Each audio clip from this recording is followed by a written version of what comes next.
Okay, good evening ladies and gentlemen, and welcome to Afghanistan at the Brink, a public lecture hosted by the ANU History Learning Community and Ursula Hall. I'm Jack Van, coordinator of the HLC, and I thank you all very much for joining us tonight. For those joining us for the first time, the History Learning Community is an initiative which aims to promote interest in history amongst all members of the ANU community. Throughout the year, we hold public lectures, debates, and organise trips to historical sites to provide you with opportunities to enrich your university experience. Tonight, our lecture centres on the subject of Afghanistan. The issue of Australia's commitment to the war in Afghanistan was largely ignored in the recent federal election, but in the few weeks since then, it has been propelled back into the spotlight. A parliamentary debate on Australia's involvement in the conflict is expected to be held before the end of the year. As the war entered its 10th year last week, a total of 21 Australian soldiers have died while serving in Afghanistan, and public opinion is strongly opposed to our involvement. In spite of this, there has been largely bipartisan support for the deployment, with the Prime Minister insisting that our soldiers are making progress in their mission to train the Afghan National Army to take control of their security. But just how much progress has been made by the US-led military campaign, and are our soldiers fighting an unwinnable war? Is there indeed cruel wisdom in the oft-quoted saying that NATO has the watches, but the Taliban has the time?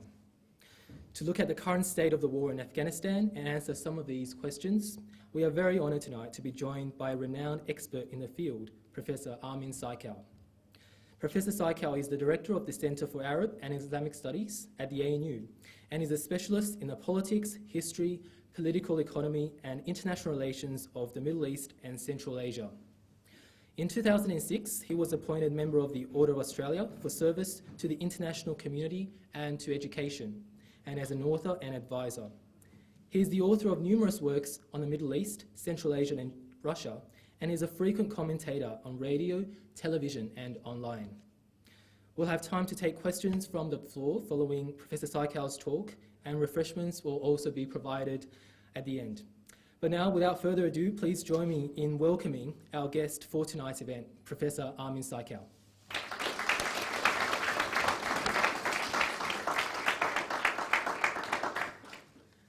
Ladies and gentlemen, thank you very much, Jack, for that very generous introduction. And I better take off my watch, because I definitely have the watch, but you may not have the time. So, and I'm very thankful to the history learning community for inviting me. And I'm very pleased to be here, and it does remind me of my student days in Bruce Hall,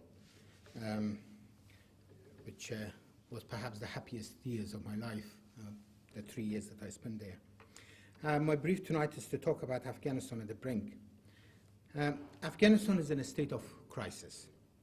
And the same applies to the current US-led population-centric counter-insurgency strategy in dealing with this crisis.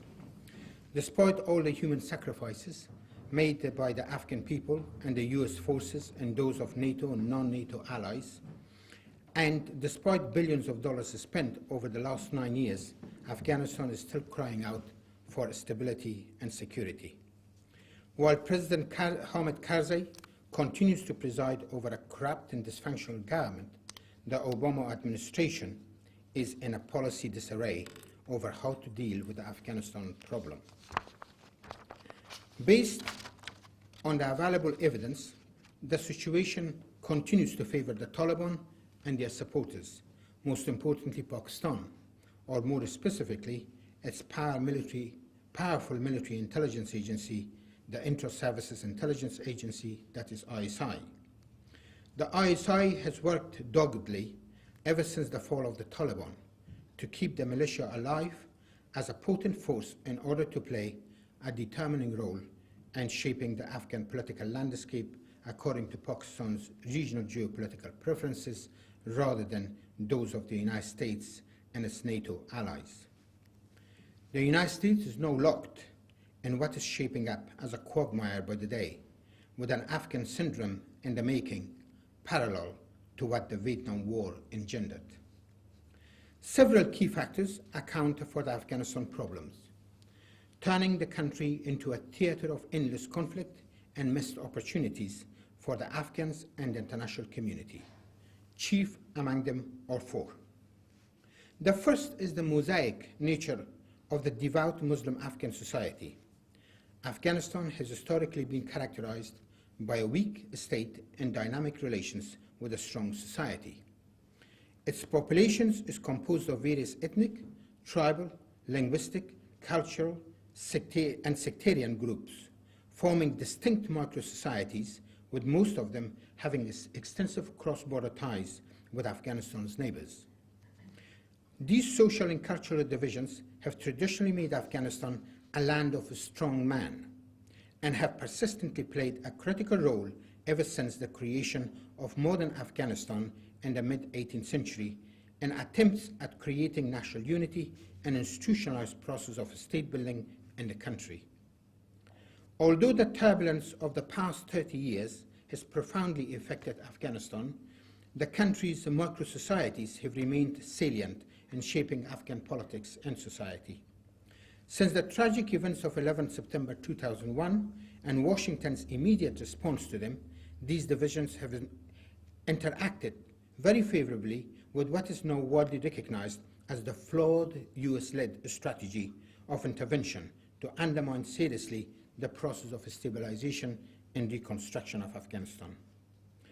No doubt, some progress has been made in the area of civil society, such as freedom of expression in print and electronic media outlets, infrastructural development, that is building roads and supply of clean water and electricity, and construction of industrial enterprises. But all this has taken place more or less on an ad hoc basis, with little due consideration to an appropriate, elaborate national plan that could aid the consolidation of a kind of political and economic order that would be responsive to Afghanistan's conditions. That is, to generate effective overlapping linkages between the central authority and micro-societies, and indeed among the micro-societies themselves in pursuit of national unity. The second factor relates to poor governance and the inappropriateness of the political system that has been established in Afghanistan.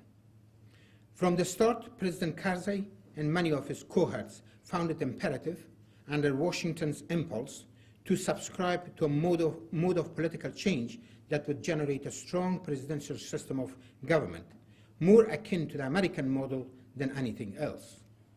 In the process, they ignored repeated warnings by seasoned scholars of Afghan politics that such a system was unlikely to work in a war-torn country like Afghanistan, with numerous tribal, ethnic, linguistic, and sectarian divisions, and that it would typically produce one winner and many disgruntled but powerful losers with a capacity to challenge or undermine the victor. A more suitable alternative proposal was to create a parliamentary system of government, with the executive power resting with a prime minister and his or her cabinet to be drawn from the parliament, for two important reasons. First, it would provide for a range of actors to be locked in a framework of national obligations and responsibilities, giving them involvement in national affairs, and would allow micro-societies to have a necessary degree of autonomy in the exercise of their local affairs on the one hand, and relate through their local representative bodies and the national parliament to the overall political system on the other. Second, it would not place too much burden on one individual, as would be the case in a strong presidential system, who could easily become the focus of public discontent if things went wrong. In the meantime, it would prevent the winner from using the powers of his office to build a system of patronage and to act as a delegative leader between elections, especially in the absence of firm separation of powers, rule of law, established system of checks and balances, effective mechanisms of public scrutiny, which are normally associated with the transition of a state from total disruption to stability and viability. However, Karzai and his supporters pushed successfully for a strong presidential system. This system was enshrined in a new constitution that was adopted by a Loy Jirga, or the Traditional Afghan Assembly, in January 2004. Under the same constitution, Afghanistan was also given a two-chamber parliament, which was elected on a non-party basis in 2005. This parliament has been far from perfect. It is a fragmented body, reflecting partly the mosaic nature of the Afghan society and partly Karzai's original opposition to party politics. Its members have operated within informal groupings and ad hoc alliances based mostly on tribal, sectarian, factional, and ethnic allegiances. It includes many strong local power holders, or what have popularly become known as warlords, with varying records of human rights violations and a determination to do whatever it takes to protect themselves against any public scrutiny and prosecution. Even so, the present parliament, which has just been re-elected, has proved to be far more representative than any before it. The last parliament was elected on the basis of universal suffrage through a process endorsed by a number of credible international observers as largely fair and free. It did provide a venue for a range of voices to be heard and has had the potential to act more effectively than it has so far in fulfilling its constitutional duties. However, the executive has vigorously sought to marginalize the role of the parliament in the process of governance. Using its powers and foreign support, the executive has relentlessly taken advantage of the parliament's fragmentation to make it irrelevant. President Karzai appears to have done little to build an effective working relationship between the executive and the legislative branches. The executive has worked hard to avoid parliamentary scrutiny of some of its major policy decisions. For example, it has never sought parliamentary approval for the signing of the Afghan-US Strategic Partnership Agreement of 23 May 2005. Similarly, the government has not obtained any parliamentary endorsement for an agreement reached between Karzai and President Bush in September 2008 for the deployment of an extra 8,500 American troops in Afghanistan by March 2009. Nor has it acquired a parliamentary endorsement for President Obama's subsequent dispatch of an extra 30,000 US troops, which is about to bring up the total number of US forces to over 100,000 troops deployed in Afghanistan. This, together with 47,000 troops deployed by other NATO and non-NATO allies of the United States, surpasses by a large margin the number of troops that the Soviet Union deployed at any time during its decade-long occupation of Afghanistan in the 1980s. Lack of trust between the executive and legislative branches has become endemic, undermining seriously the process of building interinstitutional cooperation and institutionalizing as against personalizing politics in Afghanistan.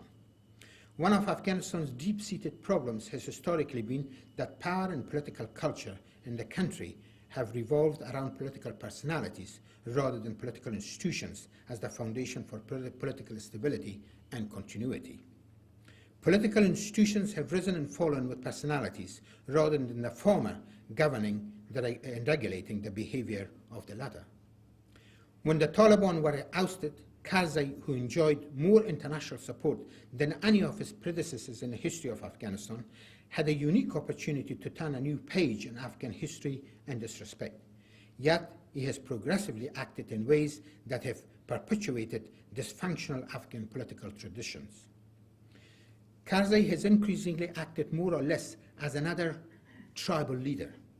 He has used his powers and international support to fill important governmental positions on the basis of family, tribal, ethnic, and factional connections, and to engage in building patronage networks based on a system of favor and disfavor.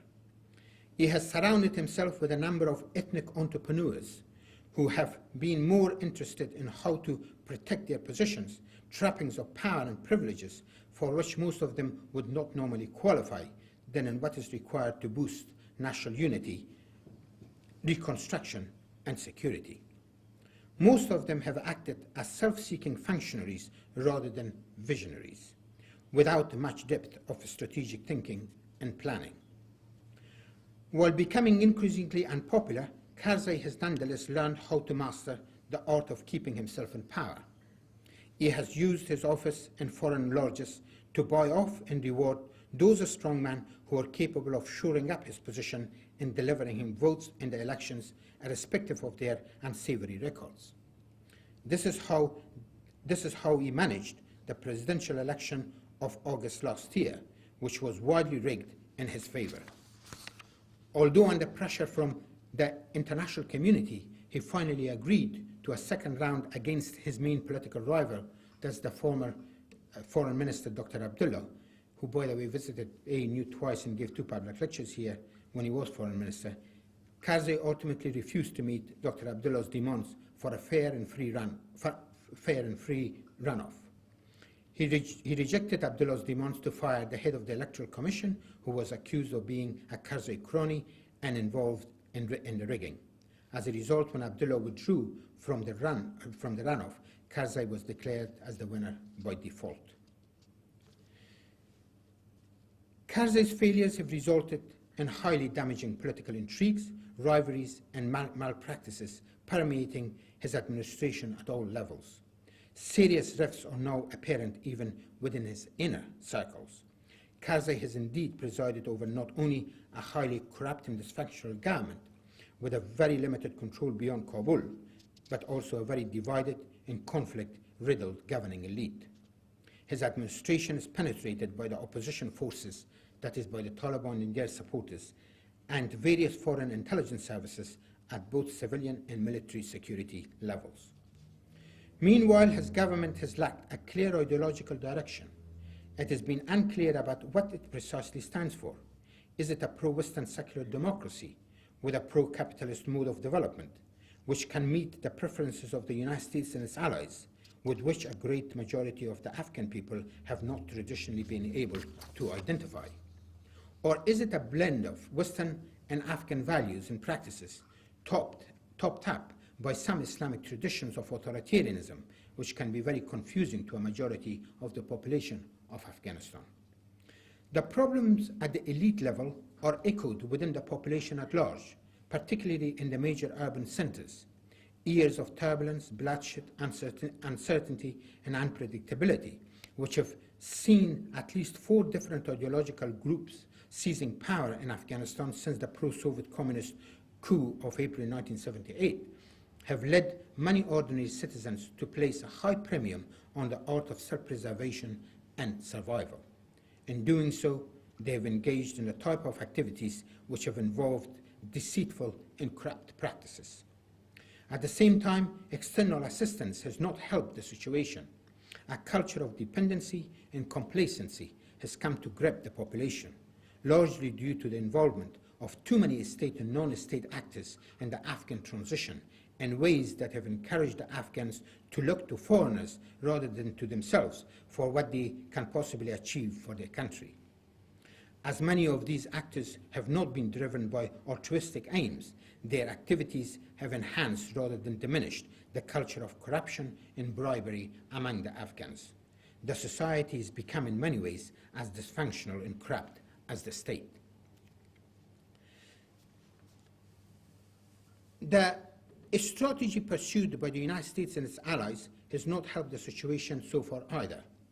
At first, the United States failed to map out a strategy that could coherently integrate Afghanistan's security building with the country's political and economic reconstruction.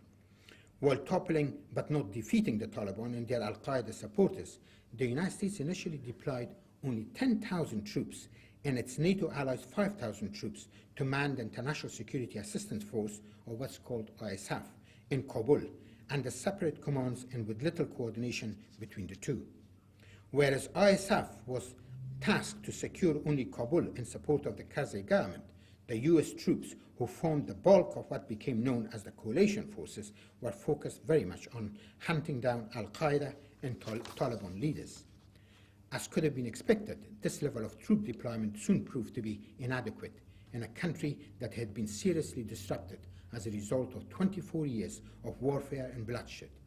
It left the field wide open for the Taliban and their supporters and a range of other sub-national actors, from local power holders and poppy growers to drug traffickers and criminal gangs, to regroup and start making a comeback within a year of the US-led intervention. Although it became clear as early as mid-2003 that more troops and resources were needed to expand the ISAF's and the coalition forces operations, neither the US nor its allies were willing to meet this requirement.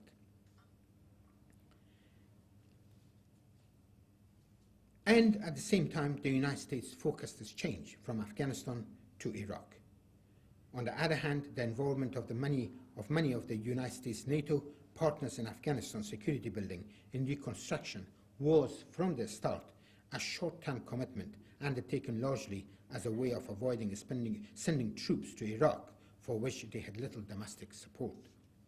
Even so, when the US and its partners finally found it necessary in 2004 to boost their troop deployment and expand their operations, they opted for a safe and incremental troop buildup. By the end of 2008, 40,000, including 10,000 American soldiers, operated within the International Assistance Security Force and the NATO's command, and 20,000 under the US command. But several European members of NATO still remain totally unwilling, as they do to the present day, to deploy their troops in danger zones in the south. Repeated NATO meetings to generate more troop deployments and better strategic coordination fell short of desired result. Until Obama's revised approach, the US and many of its allies persistently failed to focus on the significant linkage between military security and human development. They failed to pay enough attention to the fact that if military efforts are not accompanied by delivery of good governance and improved living conditions for the population, they are unlikely to achieve the desired objectives. The United States policymakers in particular demonstrated a poor understanding of Afghanistan's history and its social, cultural, and regional complexities. Elated by its military prowess and world power status, the Bush administration gave too much primacy to coercive operations, resulting in numerous instances of human rights violations and the killing and dishonoring of Afghan civilians, than to what was required to help generate a viable post-Taliban political order and accelerated reconstruction processes. Washington initially shunned the idea of a Marshall Plan for Afghanistan because, in its view, a small amount of money could go a long way in the country. According to a major report by the agency coordinating body for Afghan relief, while from 2001 to 2008 the US military expenditure rose to $100 million a day, the average amount of aid by all donors combined never climbed above $7 million.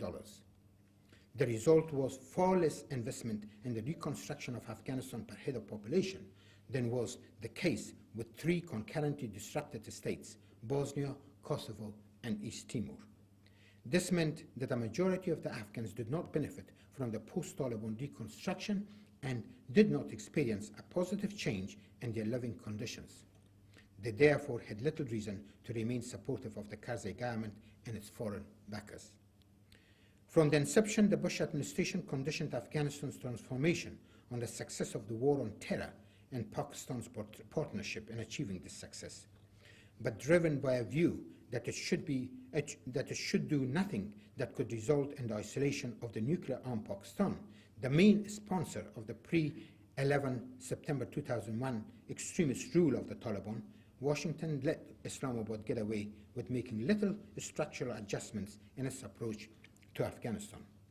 The regime of General Pervez Musharraf, who was forced out of office under the threat of parliamentary impeachment on 18th of August 2008, after 9 years of military dictatorship, made the most of Washington's whimsical approach to help promote his regime's interests rather than those of the United States in the region.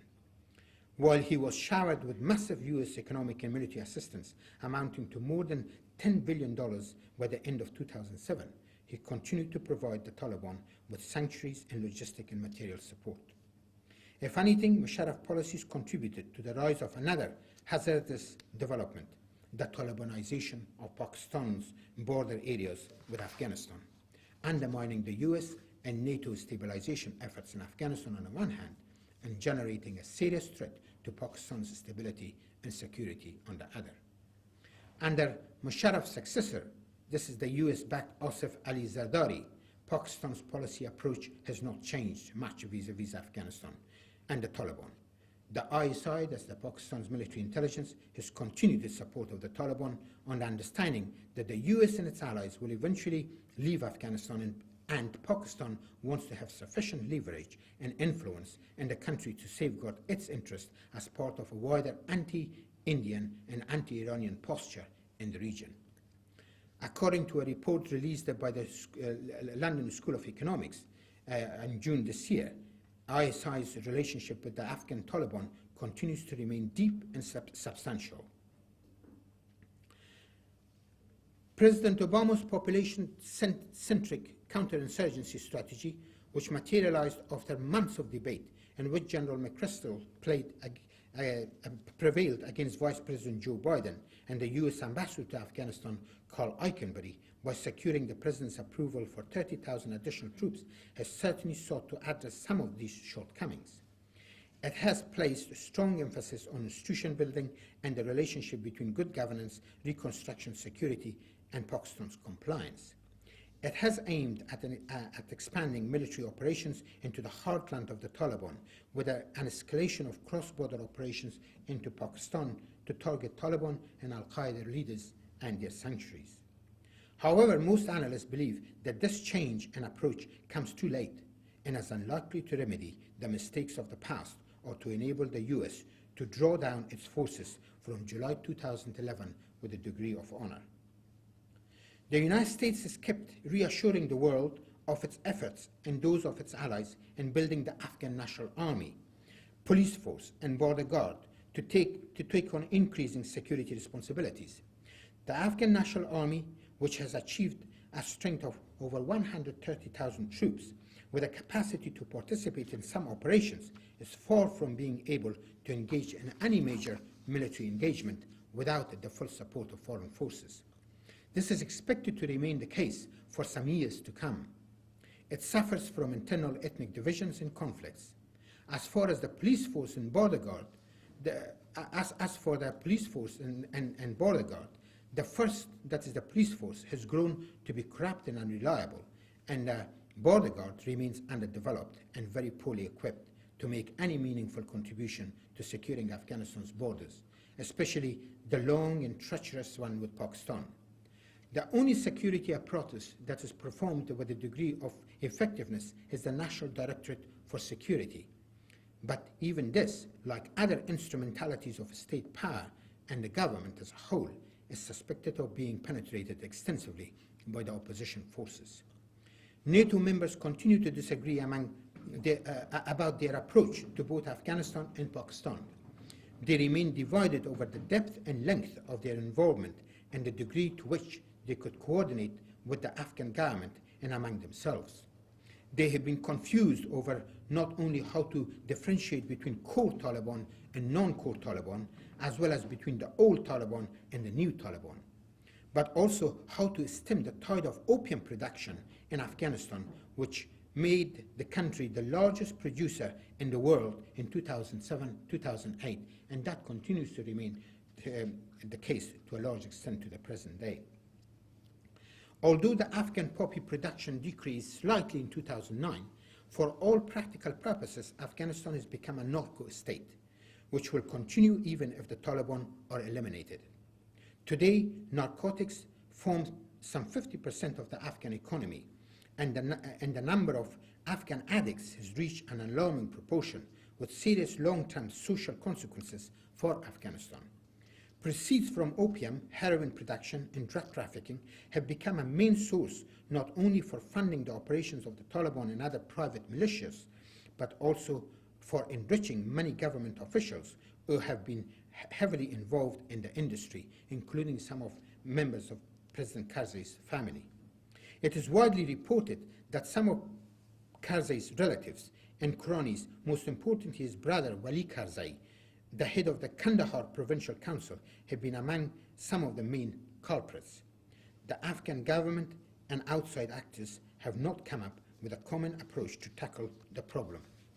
Even if the Taliban-led insurgency terminates, the narcotic problem and its social and economic consequences are set to plague Afghanistan for a long time to come.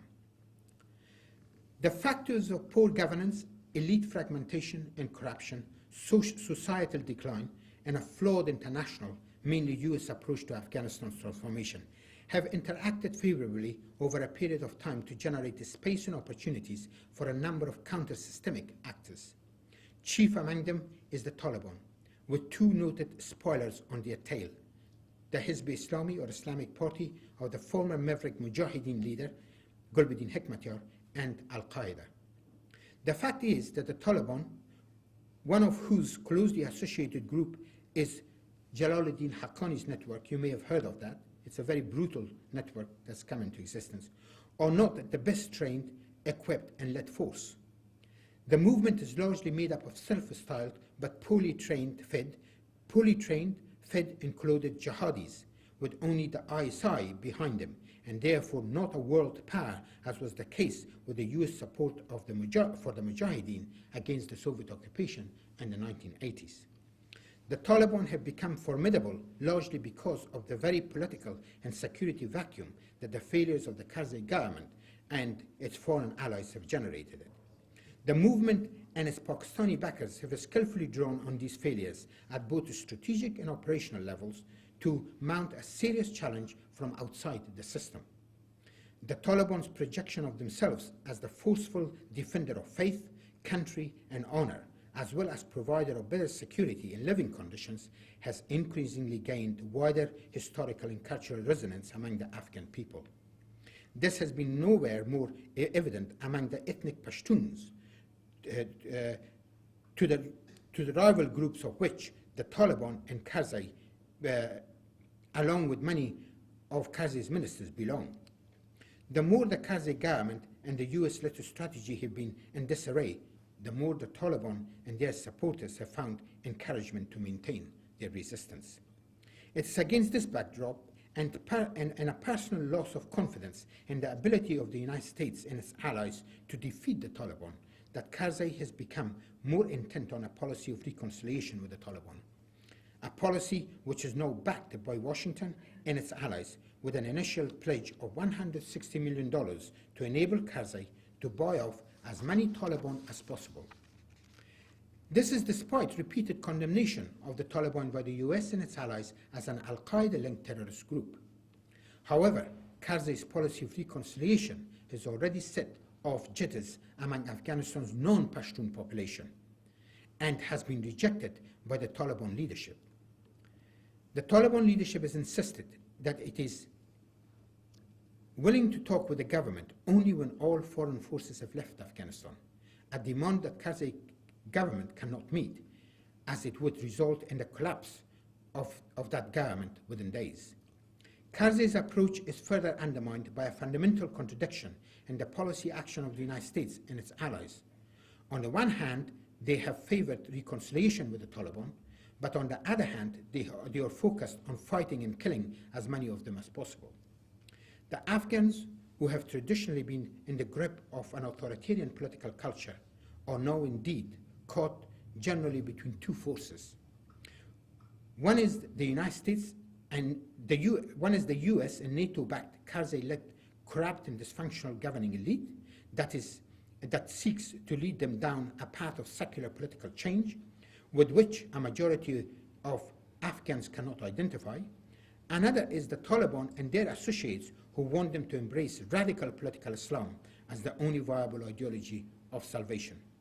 The Taliban and their Pakistani backers have grown convinced that despite their public rhetoric, the US and its allies will not and cannot afford to endure the burdens of Afghanistan indefinitely. The latest world financial crisis and the degradation of America's economic power have simply strengthened their conviction.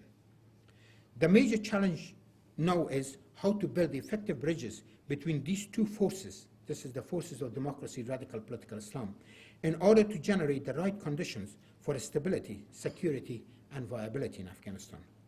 The prospects for constructing such bridges under the prevailing circumstances do not appear to be on the horizon. The best way forward is for the Afghan political system to be overhauled, the US policy to be changed from one of heavy reliance on military-driven counterinsurgency to one that places greater emphasis on reform, reconstruction, and containment, with a maximum pressure on Islamabad or Pakistan to cut all of its ties loose with the Taliban and put its own house in order. Only then might it be possible to marginalize the Taliban and prompt them to move in the direction of a negotiated settlement that could be supported by a cross-section of the Afghan mosaic society and pave the way for an early withdrawal of foreign forces from Afghanistan. Otherwise, I'm afraid Afghanistan is set to languish in conflict and more bloodshed, with Jews being involved in a very costly and unwinnable war for the foreseeable future. Thank you very much.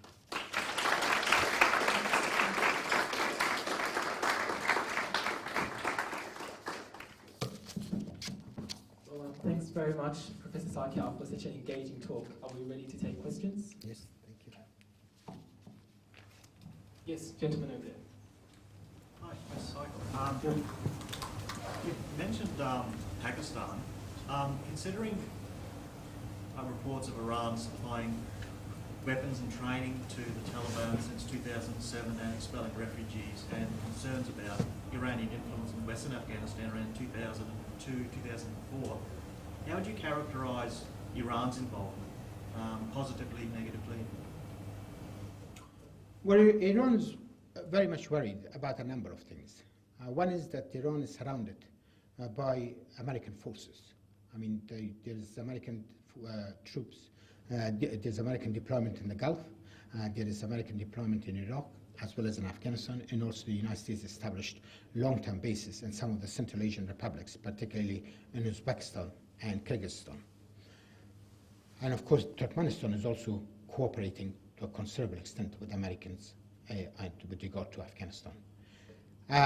In the meantime, Iran is very much worried that if the present American policy continues in Afghanistan, not only Afghanistan will become a long-term base for the United States, but also Pakistan will strengthen its influence in Afghanistan. As you know, Iran is predominantly a Shiite state. It really doesn't have much sectarian ties with the Taliban. The Taliban is a predominantly and mainly a Sunni, and for that matter a radical Sunni movement. In fact, when the Taliban were in power in Afghanistan between 1996 and 2001, there was no relationship between Tehran and Kabul. And in fact, the Iranians had closed off their border to the Taliban. The Iranian support of the Taliban is very limited and only to certain elements of the Taliban, not to the mainstream groups of the Taliban. And that is basically to provide a counter to what the United States is really doing in Afghanistan in order to also enable Iran to protect its interest against growing Pakistani influence in the country. But in the meantime, one must not forget that 20% of the Afghanistan population is made up of Shiites. And the Iranians have established close relationship with some elements of these Shiites in the country, as they have also established very close relationship with some of the powerful elements of the Shiite majority in Iraq. And one of their important clients is, of course, Muqtada al-Sadr, who's made the army is trained and equipped by the Iranians. And this is all, as from Tehran's point of view, is to be able to have certain leverages against the United States and against their allies in the region. But I do not think that the Iranians have got too much influence with the Taliban, particularly with the mainstream Taliban, simply because that in sectarian terms they're totally opposed to one another. And there is very little love between the Iranians as a Shiite state with a Shiite Islamic regime and the Taliban, which is a radical Sunni movement.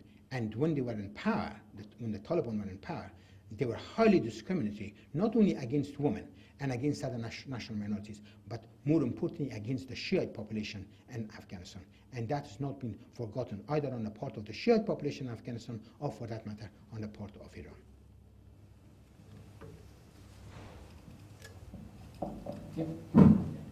Professor, A while back, on Four Corners, there was an episode about the situation in Afghanistan, particularly with the soldiers deployed near more regional areas, sort of less out of reach of the influences of the government, the more central government, and where the local authorities have relatively little or no control. There's been a concern, like, sort of among the soldiers that, like, because the local population never really is supportive of them in any way, because they realize that the troops will move on, and whereas the influence of the Taliban and the various other forces remain strongly rooted within the region, and they see no benefit out of fear or whatever other reason to sort of support a general development in any sort of way. Would you like to comment on that, and would you like to perhaps comment on how maybe the government or the troops there can perhaps help to influence better stability and development in the local region? Well, as long as you don't have a clean, effective, efficient government in Afghanistan that always is in a position to generate a vacuum that the opposition forces can fill. And this is what the Taliban and their supporters have been doing in the country. As I pointed out, the weakness of the government is really the strength of the Taliban. When the Soviets were in Afghanistan, all the fighting took place in the countryside. The Soviets were able to protect not only Kabul, but all the other major cities and lines of communications. And funny enough, under the Soviets, there was also a degree of development in the country. But when the Soviets withdrew from Afghanistan and the communist regime in Kabul collapsed 3 years later, the fighting moved from the countryside to the cities. And that's how half of Kabul was destroyed. And 50,000 Kabul citizens were killed within a period of 6 months, and so on. When the United States intervened in Afghanistan, they did not try to really secure the major cities and the main lines of communications and the points of border entries. That was largely because they didn't have sufficient forces, and they relied very heavily on Afghan militias to really do the job for them. But the Afghan militias have had their own agenda. And of course, it came to a point that while Americans sort of funded them and equipped them, but then they could not disarm them so that they can come under the control of a national government in Afghanistan. And that is one of the problems that the Karzai government has faced from the very beginning. But strangely enough, the Americans have not been able either to secure the cities or, for that matter, the countryside. So the fighting has been taking place in both areas, which is really make it worse than what it was under the Soviets. And it's in recognition of this, that Obama decided last year to adopt a more population-centric approach. Let us protect the major centers of population first. But the danger with that is that once they focus on the main centers of population centers, then they leave the countryside wide open to the Taliban. And the Taliban have penetrated the countryside very, very effectively. And the Taliban have succeeded in expanding their area of operations from the traditional zone of comfort, that is in southern and eastern provinces along the border with Afghanistan, to actually northern Afghanistan. And in the last few months, for example, the province of Kunduz in northern Afghanistan has become one of the important battlegrounds. And also, there have been major operations on the part of the Taliban in western Afghanistan, which was relatively very peaceful and quiet over a long period of time. And also perhaps the most developed part of Afghanistan in the last many years. But only 3 days ago, the Taliban succeeded in killing 4 Italian soldiers, wounding another one, and causing a havoc right across the western provinces in the country. I mean, how do you really get out of this? That's the main thing. I mean, my proposal is 4 things needs to be done. One, the Afghan political system, this strong presidential system, has not worked. It has to be overhauled. It has to be changed into a parliamentary system of governance, and for the reasons that I explained. The second thing is to reach a regional consensus on Afghanistan. There has been no international conference on Afghanistan, which could bring all of Afghanistan's neighbors together and trying to reach an understanding between them that what kind of Afghanistan do they want?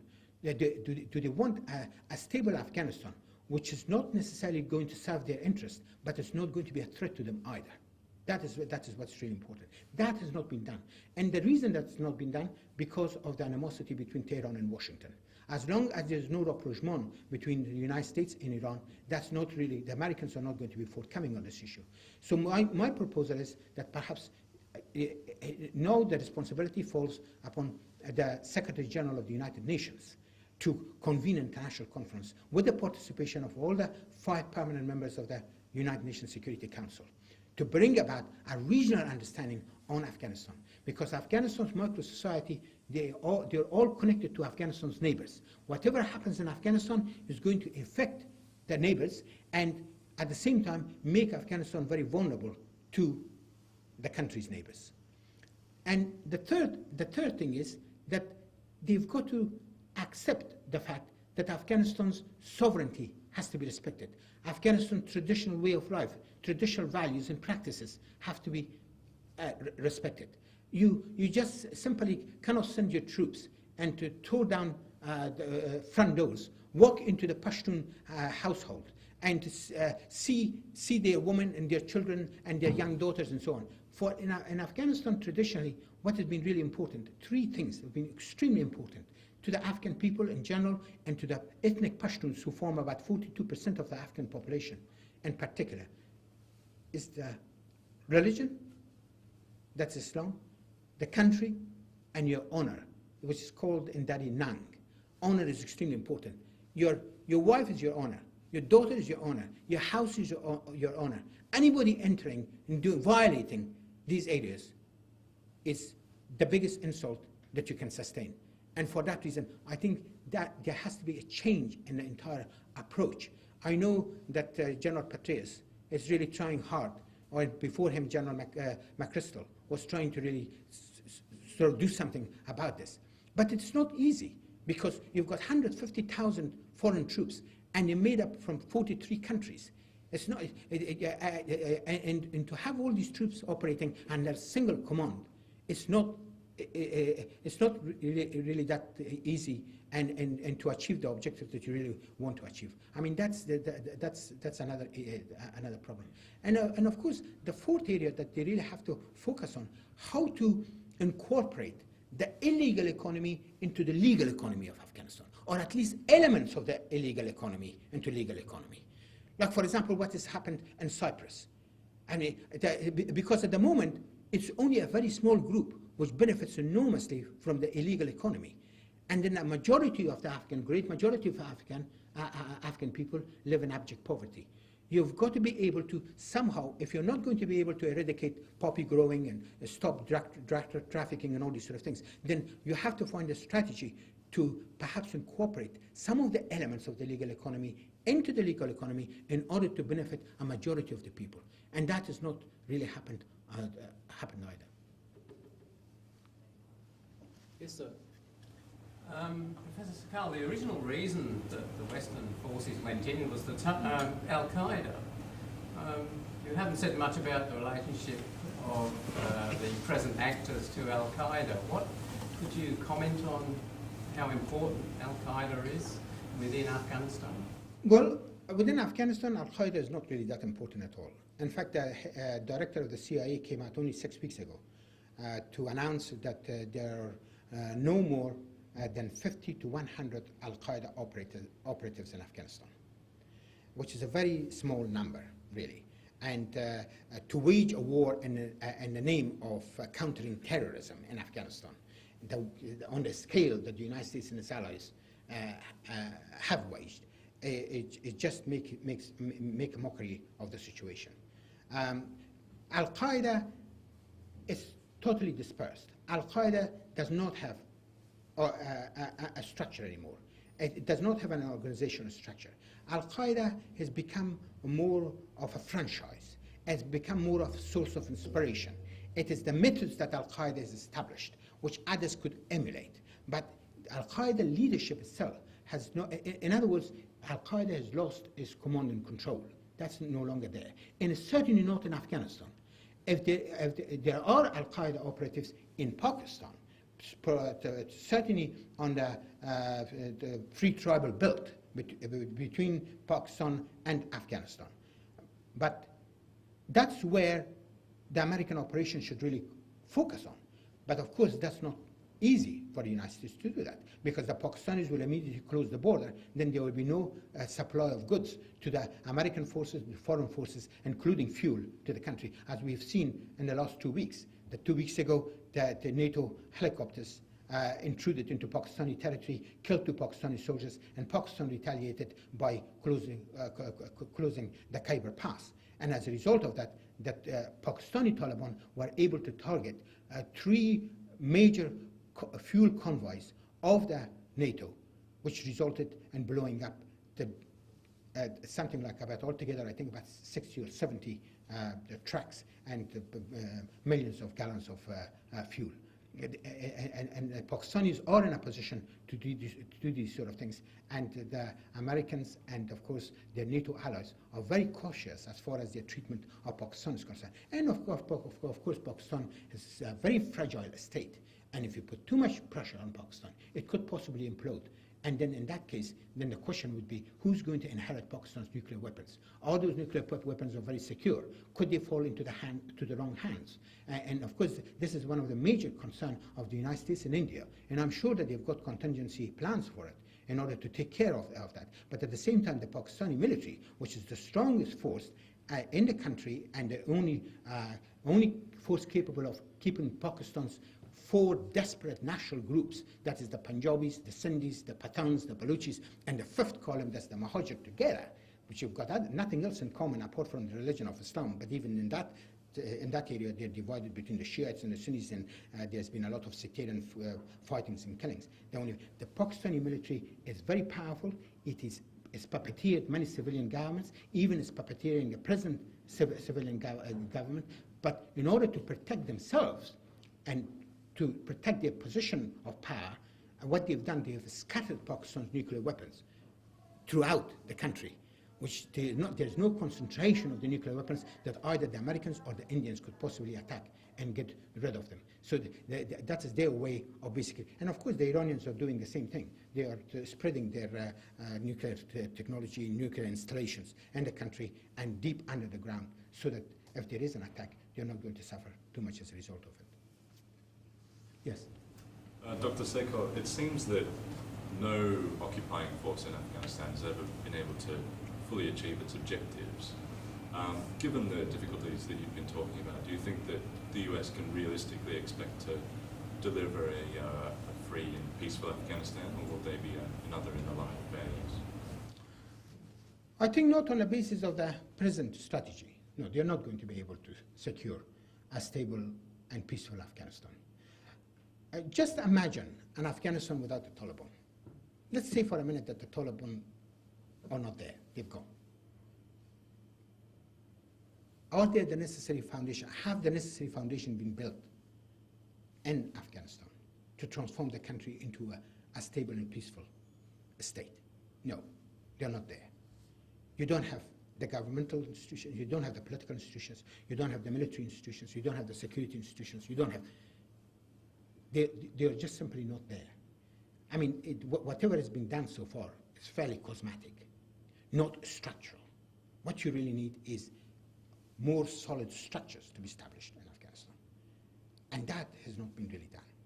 If the Taliban goes away tomorrow, and it's not there, the Karzai government still will not be able to function effectively. The Karzai government still will not be able to meet the needs of the population. The Karzai government will not be able to provide security for a majority of Afghan people. A UN report only came out 2 days ago that 60% of, at least, let's say 60% of Afghan population lives in total insecurity. So I don't think, you see, there are 2 things which really run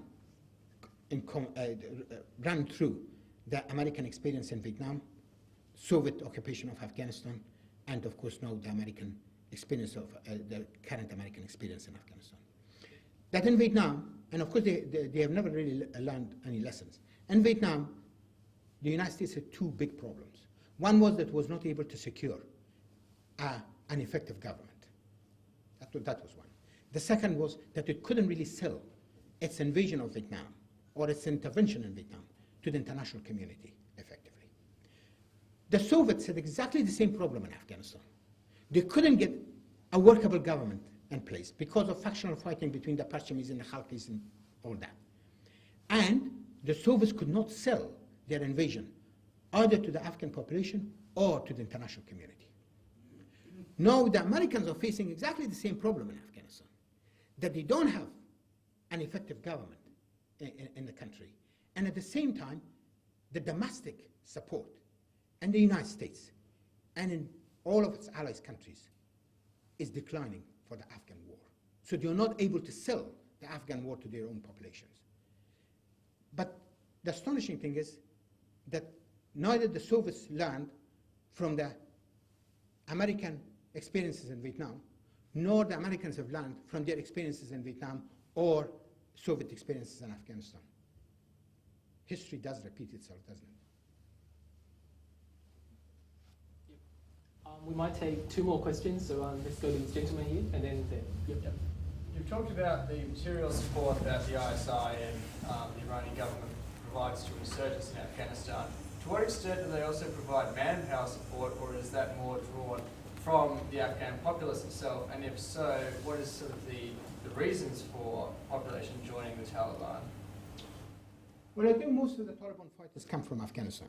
And let me put it this way. I do not think that there are more than about 30,000 Taliban fighters. And a lot of them are part-time fighters. They are not really full-time. And they are drawn from Afghan population from within the country and also from the refugee camps, Afghan refugee camps in Pakistan.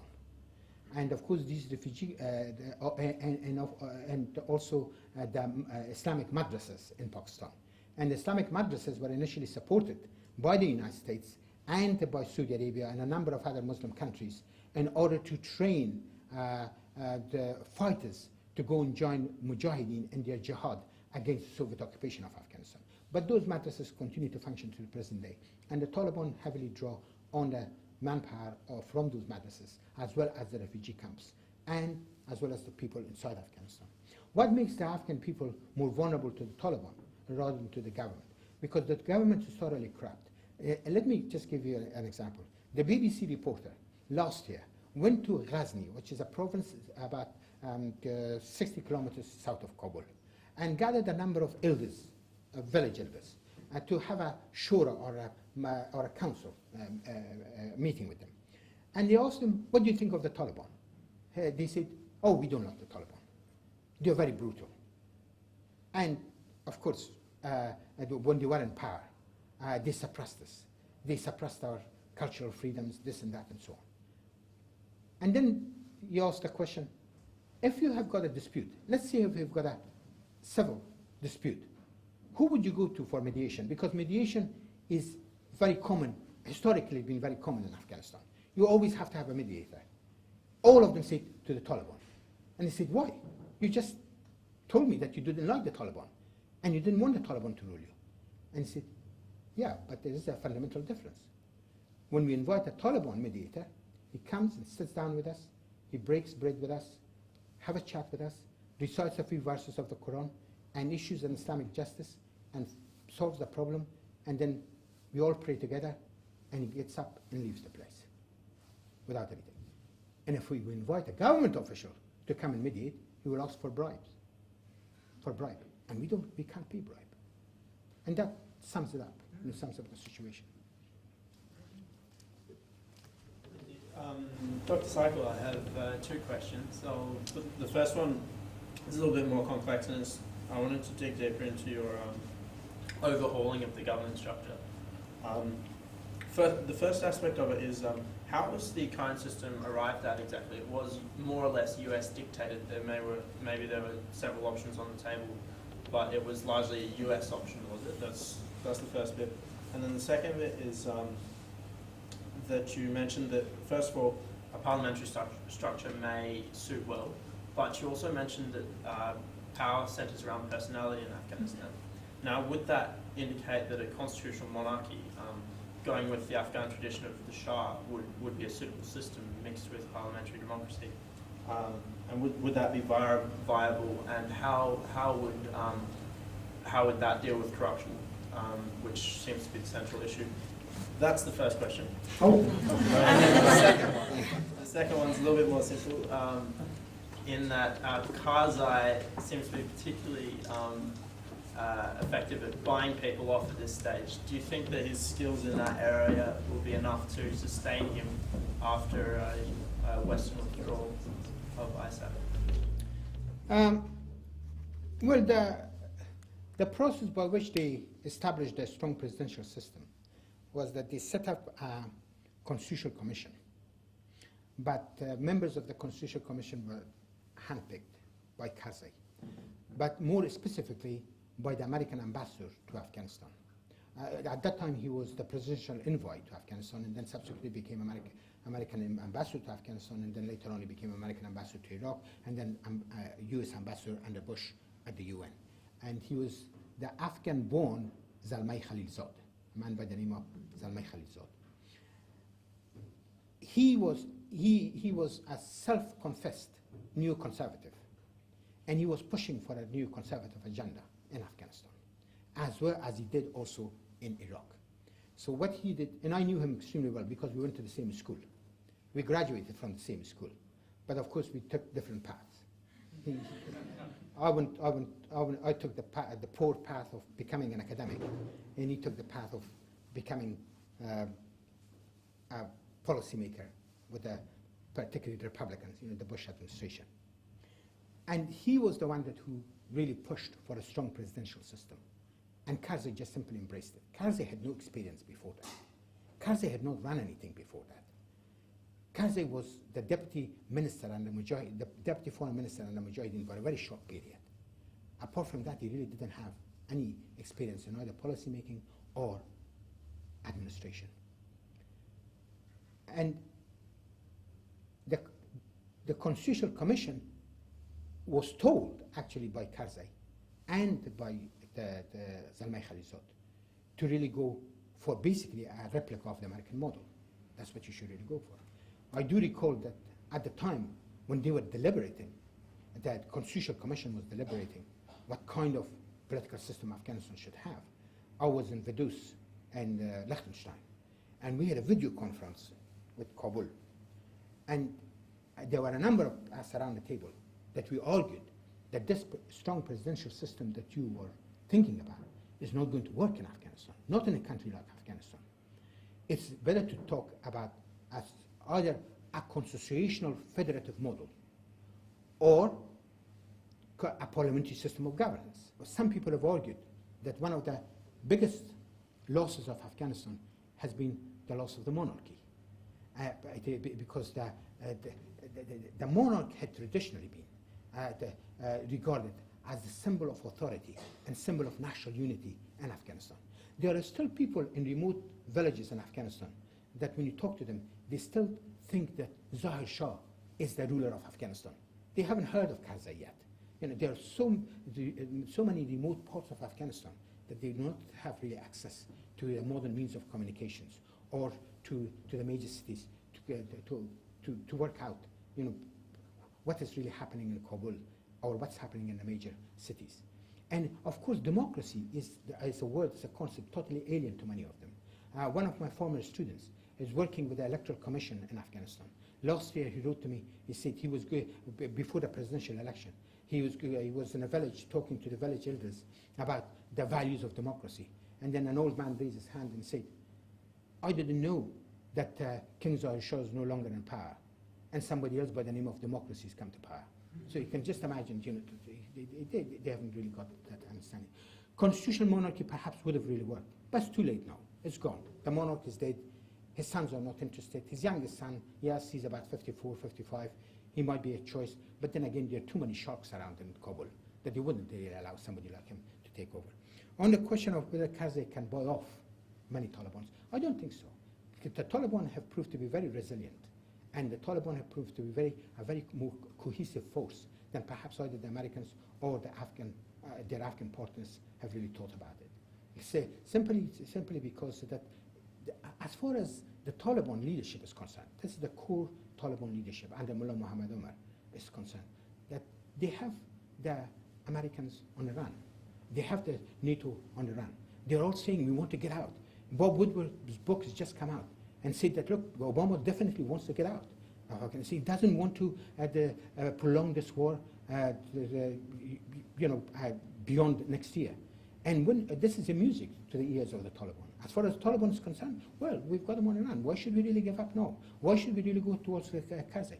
And they've said that they will only negotiate with Karzai if all the foreign forces leave the country. And they know that if the foreign forces leave the country, Karzai's government probably wouldn't survive more than a week or 2 weeks. It would simply collapse.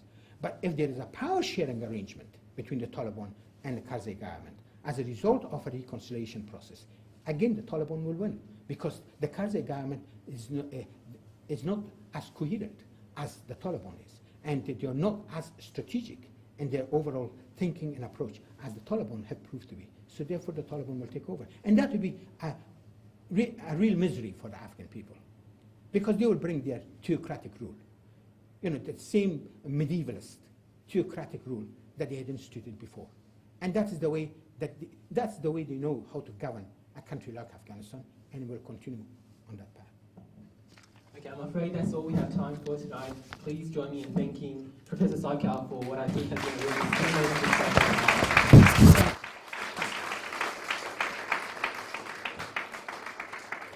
Oh my God. And as a token of appreciation, Yes. please pick something. Thank you very much. No worries. I rarely get presents, particularly at the ANU. Thank you very much.